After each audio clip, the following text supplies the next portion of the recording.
Hey everyone, ready for another deep dive?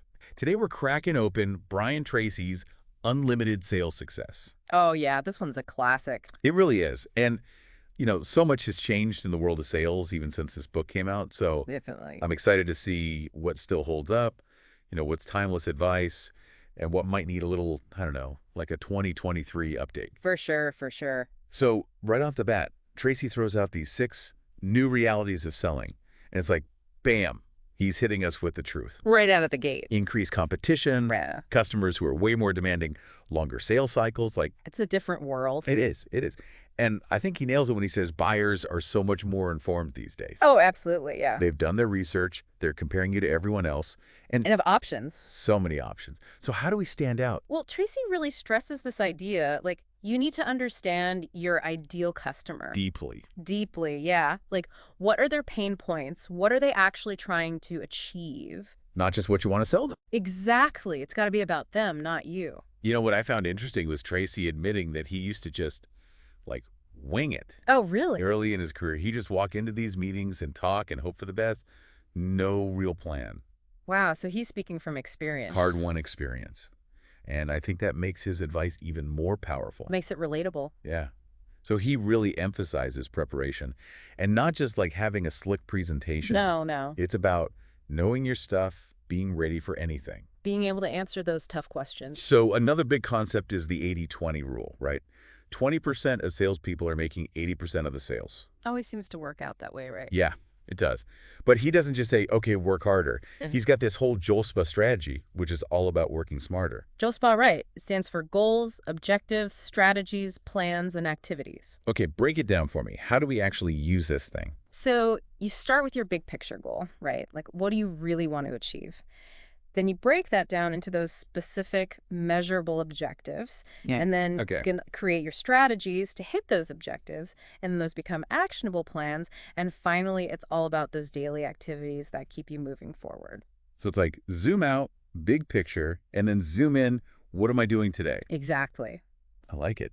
And he talks about analyzing your sales funnel, which makes a lot of sense. Oh, yeah, crucial. If you know how many prospects turn into presentations, how many presentations close, I mean, you can see where you need to improve. See where the leaks are? Okay, here's where I always struggle. Prospecting. Oh, yeah, I hear that a lot. The fear of rejection, the thought of making those cold calls. Yeah, nobody loves that part. But Tracy talks about this 100 calls method. Right, right. I'm thinking, is this still relevant in like the age of social media and all that? Well, I think the principle's still valuable, you know? Yeah. It's about pushing through that discomfort, getting used to hearing no. So it's more about building that resilience. Exactly. And developing a system, like a way to reach out consistently and track your progress. He makes a great point about, not all prospects are created equal. Oh, for sure. There's a story in the book, this salesperson, he starts walking away from deals that weren't a good fit. What? And his sales went up Seriously? because he was focusing on the right opportunities. Wow. So quality over quantity. Sometimes saying no is the best thing you can do. Okay, so we've talked about the changing landscape, the power of preparation, and smart prospecting. Now, I want to get into what I think is a really important part of the book. Okay, what's that? That shift from transactional selling to relationship selling, like building those long-term connections with customers. So crucial, yeah. I mean, people buy from people they like and trust. Absolutely. And I think that's more important now than ever. So Tracy talks about this golden triangle of selling, where you become the friend, the advisor, and the teacher. I love that. The friend, advisor, and teacher. Can you unpack that a bit more? What does that actually look like in practice? So being the friend is about building rapport, finding common ground, really listening to your customers. Right. The advisor is where your expertise comes in, guiding them towards solutions. Got it. And then the teacher, that's about educating them, sharing valuable insights, empowering them to make the best decisions. So it's not just about closing the deal. It's about, It's a partnership. yeah. And he tells this fascinating story about IBM. Oh, what about IBM? Back in the 80s, they were like the giants, right? Things. But they got complacent, and they kind of forgot about that teaching aspect of sales. Really? They assumed their products spoke for themselves, Oh, no. and they almost went under. No way. Yeah. Competitors came in, they started offering training and support that IBM wasn't, and My filled that gap. They did. So it's a reminder that no matter how big you are, Stay humble. stay humble. You can't take your customers for granted. Yeah. Okay, last thing before we wrap up this part of our deep dive. Okay. Tracy talks about looking the part, Mm-hmm. dressing for success, presenting yourself professionally. Yeah, making a good first impression. But do you think this still matters, with so much remote work and That's a good point. casual Friday every day? Well, I think the principles are still the same, but the context has shifted, right? It's not about a suit and tie anymore. It's about Yeah. presenting yourself authentically, but also professionally, even if it's through a screen. So being mindful of how you come across. Exactly. Like your background, your audio quality, those details still matter. They do. They do. Okay, we've covered a lot of ground, but we've got so much more to explore in Unlimited Sales Success. Stay tuned for part 2, where we'll dive into consultative selling, storytelling, and the art of closing the deal. See you soon. Okay, welcome back. Let's jump right back into Unlimited Sales Success. One of the things that really caught my eye was Tracy's take on consultative selling. Oh, yeah. It's powerful stuff. It is. It is. Yeah. It feels like it goes hand in hand with that whole relationship building aspect we talked about. It's all connected. It is. It is. Yeah. So how would you describe consultative selling, like in a nutshell? It's about being a problem solver, not just a salesperson, Okay, yeah. You're not pushing a product. You're helping them achieve their goals, whatever those might be. He uses this phrase, financial improvement specialist, which I love. Oh, it's a good one. It is. But what does that actually mean, like on a day-to-day basis? Well, it means understanding their financials, their pain points, what's keeping them up at night, and then Right. showing them how your product or service can, directly improve their bottom line. It's almost like you're a consultant That's exactly the mindset. who just happens to have the perfect solution. Right, right. Which is your product. Yeah. I like that. Okay, another thing he mentions is understanding the language of different decision makers. Oh, that's huge, yeah. You wouldn't talk to, like, a tech person the same way you talk to a CFO, right? Definitely not. A tech person, they want the specs, the details, the features. But a CFO, They want the ROI. they want to see the numbers. How is this going to affect their profitability? He tells this story about how, like, back in the day, IBM used to sell mainframe computers Oh, really? by focusing on the projected rate of return, which Smart. it seems so obvious now, but Sometimes the simplest approach is the best. okay. Let's shift gears a bit and talk about storytelling. Oh, I love this part. Me too. Me too. It's fascinating to me, but how does it fit into sales? Well, Tracy believes it's one of the most powerful tools you have. Because stories, they tap into our emotions, which... And that's where decisions are made. Exactly. It's not always logical. Stories bypass all that and connect with us on a deeper level. It's true. It's true.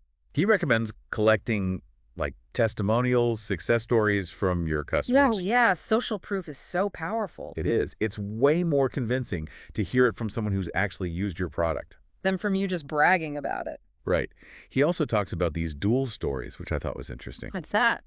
So you tell a story about, like, a happy customer who got amazing results. Okay.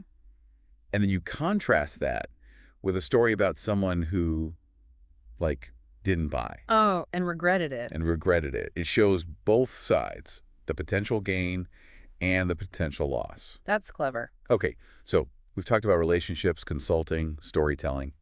Now let's get to the part that, honestly, I think a lot of salespeople dread. The close. The close, yeah. Is it really as scary as we make it out to be? Well, Tracy says a lot of salespeople never even ask for the order. No way. Seriously. Which is crazy, right? They go through the whole process, build rapport, present their solution. But then they just... They chicken out. They're so afraid of hearing no. It's that fear of rejection, isn't it? It is. And Tracy's like, you got to ask. It's the whole point. He does give some, like, specific closing techniques, though, right? Oh, yeah. Tons of them. One that stood out to me was the alternative close. Oh, yeah. That's a classic.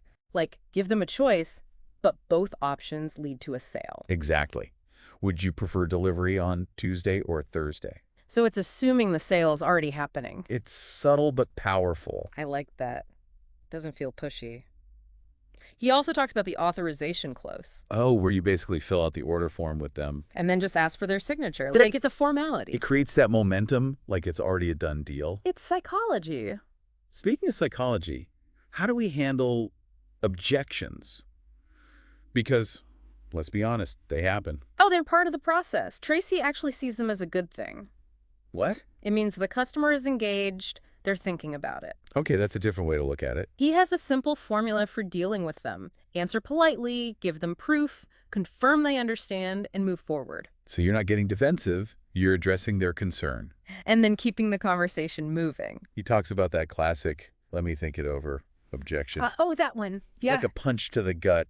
It's tough. But Tracy says, stay calm, probe a little deeper. Like, what specifically would you like to consider? So you can uncover the real issue. Exactly. And then you can address it head on. Okay, so we've closed the deal, we're celebrating. High five. But the work doesn't end there, does it? Nope. Now it's all about turning that customer into, like, a raving fan. A repeat customer. And a referral machine. Right. Referrals are like gold. They're the best. They really are. Yeah. Tracy even talks about aiming to operate by referral only, which is Ambitious, but I get it. He also suggests just checking in with past clients, seeing how they're doing. just to stay top of mind. It's such a simple thing, but it can make such a difference. It shows you care. Okay, last thing for this part of our deep dive.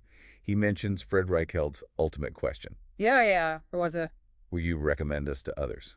so simple, but so powerful. If someone's willing to recommend you, that means you're doing something right. It's the ultimate measure of success. All right, so we've covered a ton in unlimited sales success, but we can't wrap up without talking about Tracy's 7 secrets to success in selling. Yeah, this is like the heart of the book. Yeah. It really is. It's where everything comes together. So hit me with secret number 1. Secret number 1 is all about your mindset. Develop a positive mental attitude. Okay, so you're saying like our thoughts influence our reality, that kind of thing. Exactly. If you want to achieve big things, you got to believe you can. Tracy talks about this law of attraction. Oh yeah, I've heard of that. Like you attract what you focus on, so focus on the positive. Easier said than done though, right? How do we actually cultivate that positive mindset, especially when you're dealing with, rejection and all the ups and downs of sales? It's a practice, It's not something you just achieve overnight. Surround yourself with positive people. Focus on your strengths. Celebrate your wins, no matter how small. Okay, I like that. What about secret number 2? Secret number 2 is all about commitment. Commit to excellence. So striving to be the best, always improving. Exactly. Never settle for mediocrity. Become a master of your craft. How do we do that in sales specifically? Well, never stop learning, Read everything you can get your hands on, go to conferences, listen to podcasts like this one. Oh, there you go. And practice. The more you do it, the better you get. Okay, makes sense. Secret number 3. Be goal-oriented. Have those clear, specific, measurable targets. Remember Jokia Pia? Oh yeah, that was a good one. It all ties back to having those goals and then breaking them down into those daily actions. Right, and writing those goals down, it makes a difference, doesn't it? Huge difference. It's like making a commitment to yourself. All right, secret number 4. This one is simple, but it's crucial. Work hard. There's no substitute for effort. Especially in sales, right? It's not always easy. Nope. You got to be willing to put in the time, make those calls, follow up, even when you don't feel like it. It's that hustle that separates the good from the great. Exactly. Okay, secret number 5. Become a lifelong learner. That's so important, especially in sales. Things are changing so fast. All the time, you got to stay ahead of the curve. Read, listen, learn, grow. Embrace that growth mindset. Yes. Okay, secret number 6. Manage your time effectively. We talked about this before, but it's so crucial. Time is your most valuable asset. It really is. How do we use it wisely? Prioritize, eliminate distractions, and leverage technology. Yeah. And don't be afraid to procrastinate. Wait, what? Procrastinate? Yeah, but creatively.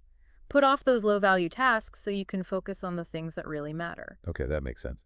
And finally, secret number 7. Become a master of persuasion. So this is like influence psychology. Exactly. Understanding how to communicate effectively, how to build rapport, how to frame your product in a way that resonates with your ideal customer. It's not about manipulation. It's about helping people make decisions that are right for them. Right. Okay, wow, we did it. We covered all 7 secrets. We did. It's a lot to take in, but it's powerful stuff. It is. As we wrap up this deep dive, what's the biggest takeaway for you from the whole book? I think it's that combination of strategy and mindset. Tracy gives you those concrete tools and techniques, but he also emphasizes that inner game, the belief in yourself, the commitment to excellence. I totally agree. It's not just about what you do. It's about who you are. Exactly. And I love how he ends the book with, This simple call to action, go for it. It's like he's giving us permission to dream big and go after what we want. And he's right. We all have that potential, but we have to be willing to take action. I think that's the perfect message to leave our listeners with. So as you continue on your sales journey, I'll leave you with one final thought. What's the one thing you can do differently, starting today, to elevate your sales game and create unlimited success? Think about it and then go for it. Until next time, keep diving deep and never stop learning.